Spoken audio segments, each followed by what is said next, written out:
Hello et bienvenue dans ce 16e épisode de Night Talk. Dans cet épisode, je voulais te faire un peu mon parcours littéraire. Je me suis inspirée d'une vidéo de Margot Liseuse que je te mets dans la description et dans le petit si ça t'intéresse. Je vais donc te présenter mon parcours littéraire en suivant mon parcours scolaire et étudiant, en allant depuis mes premières années de lecture jusqu'à mes études universitaires actuelles. J'espère que ça va te plaire. On commence donc avec mes toutes premières lectures lorsque j'étais en primaire, on va dire, donc un peu les livres qui m'ont fait découvrir la lecture et qui m'ont accompagnée pendant mes années d'école. Un livre qui revient souvent dans ce type de souvenirs, c'est le livre sur le poisson arc-en-ciel. Peut-être que ça va débloquer des souvenirs chez toi aussi. C'est une série d'albums avec un petit poisson qui a des écailles multicolores et qui s'appelle Arc-en-ciel. Je me souviens très bien du visuel de cet album, mais pas du tout lequel ou lesquels j'ai pu lire. Mais en tout cas, je sais que beaucoup ont connu et connaissent encore cet album. Ensuite, je me souviens très bien d'un recueil de petites histoires sur les princesses et les fées de Disney, c'est les 365 histoires pour le soir de Disney. Et je me souviens qu'en primaire, c'est moi qui en lisais une le soir à ma mère, parce que j'étais un peu trop grande pour qu'elle me lise des histoires, et moi j'adorais lire, alors je me faisais la lecture toute seule à voix haute, mais devant ma mère. J'aimais beaucoup faire ça, et bon, j'aimais beaucoup les princesses Disney aussi. D'ailleurs, je crois que j'ai toujours ce livre et je le garderai par nostalgie et peut-être plus tard pour quand moi aussi j'aurai des enfants. Un autre livre que j'ai lu, relu et re-relu et que j'aimais vraiment beaucoup, c'était mon premier Larousse du monde, un atlas illustré. J'adorais cet atlas qui m'a fait découvrir plein de régions du monde avec les animaux et le climat de ces régions du monde, aussi des activités comme la fabrication du papier, etc. C'était hyper bien de ce que je me souviens et je le connaissais presque par cœur, mais malheureusement je ne l'ai plus. Il était tout abîmé à force de l'avoir lu, il date vraiment beaucoup, il doit avoir plus de 15 ans maintenant, mais j'aimerais bien le retrouver pour le revoir une fois.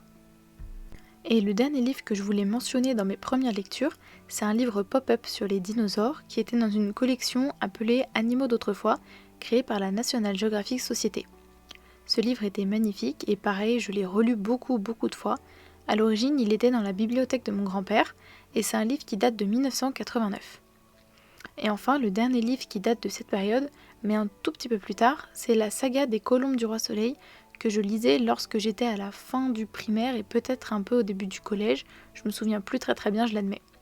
C'était une histoire où on suivait plusieurs jeunes filles dans un orphelinat au temps de Louis XIV qui vont chacune prendre leur indépendance en quittant l'orphelinat et vivre des aventures. Il y avait à chaque fois une histoire d'amour, mais les personnages féminins étaient quand même des personnages forts et indépendants pour l'époque. J'aimais beaucoup cette saga. Passons maintenant à mes découvertes du collège. À l'époque, j'empruntais pas mal dans ma bibliothèque du collège, mais je lisais aussi mes propres livres. Ça a été un peu mes premiers livres qui m'appartenaient à moi. J'ai donc découvert à cette époque Nos étoiles contraires de John Green, que j'ai relu des dizaines de fois tellement j'aimais ce livre. Il a été mon livre préféré pendant longtemps. Maintenant, il faudrait que je le relise pour savoir si je l'aime toujours autant. Dans ce roman, on suit Hazel et Augustus qui vont se rencontrer à un groupe de soutien pour les jeunes qui sont atteints du cancer. Et on va voir petit à petit leur relation se construire malgré les peurs de Hazel qui ne veut faire souffrir personne si elle meurt. Je m'en souviens comme d'une très belle histoire d'amour adolescente qui m'avait beaucoup touchée, avec des sujets difficiles évidemment. Ensuite, j'ai aussi découvert l'univers de la dystopie young adult avec des classiques comme Hunger Games de Suzanne Collins et Le Labyrinthe de James Dashner. Je ne vais pas te les résumer car ils sont vraiment très connus, mais si jamais tu ne connais pas, c'est pas grave du tout, je te mets les liens des résumés dans la description comme toujours. J'ai aussi découvert dans ce genre-là la déclaration de Gemma Mallet, qui parlait d'une société où les adultes pouvaient choisir de devenir immortels à condition de ne pas faire d'enfants.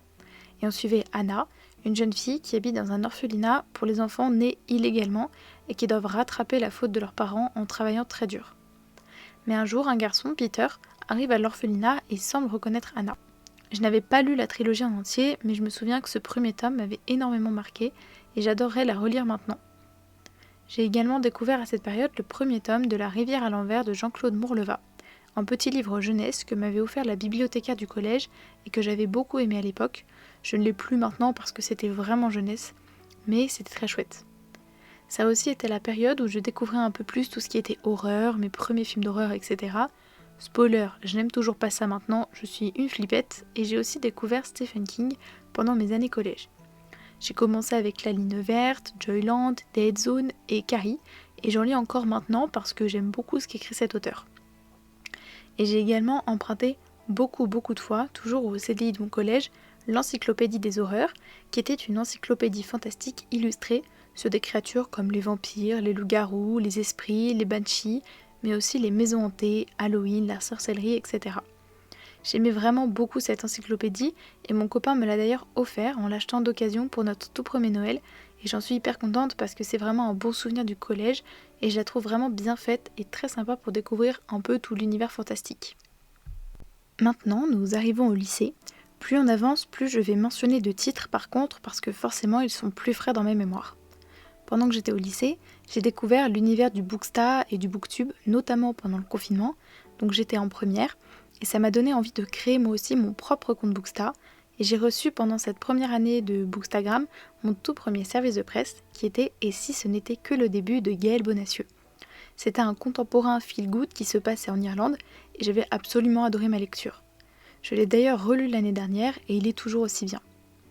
J'ai découvert de plus en plus de livres grâce à Booksta et Booktube, et notamment un peu plus de romans young adult, et cette dénomination que je ne connaissais pas du tout avant. Parmi ces romans-là, j'ai découvert Meurtre mode d'emploi de Holly Jackson, un thriller young adult du coup, où l'on va suivre Pippa, qui va rouvrir un dossier classé pour un projet scolaire. Le dossier est sur la disparition d'une jeune fille il y a 5 ans. Elle va le rouvrir car elle est persuadée que les policiers se sont trompés à l'époque.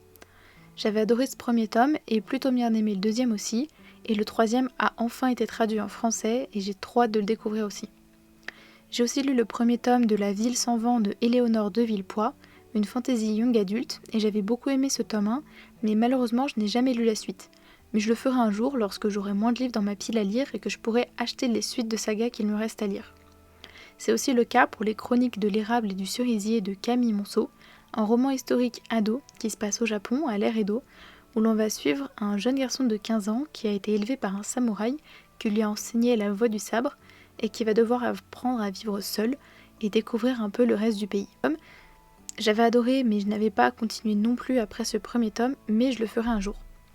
Ces deux romans sont sortis en 2020, donc quand j'étais en première, et je pense que je les ai lus directement à leur sortie, donc j'ai pas pu avoir la suite directement, et ils ont fini par passer à la trappe parmi tous mes autres romans malheureusement. J'ai aussi découvert Et ils meurent tous les deux à la fin de Adam Silvera, une romance young adulte dans un univers dystopique où l'on est contacté le jour de notre mort pour nous prévenir qu'on va mourir. J'avais tellement aimé ce roman aussi, d'ailleurs je suis en train de lire le préquel, le premier qui meurt à la fin, et je l'adore aussi. Il y a un autre tome qui sort en septembre et je me le procurerai sans aucun doute aussi. En dehors du Booksta, j'ai fait 2 autres découvertes très marquantes, notamment celle de Alice Oseman avec Silence Radio, et par la suite j'en ai lu beaucoup d'autres, mais ça viendra après. Je ne connaissais pas du tout l'autrice, je crois, mais j'avais vraiment bien accroché avec son écriture.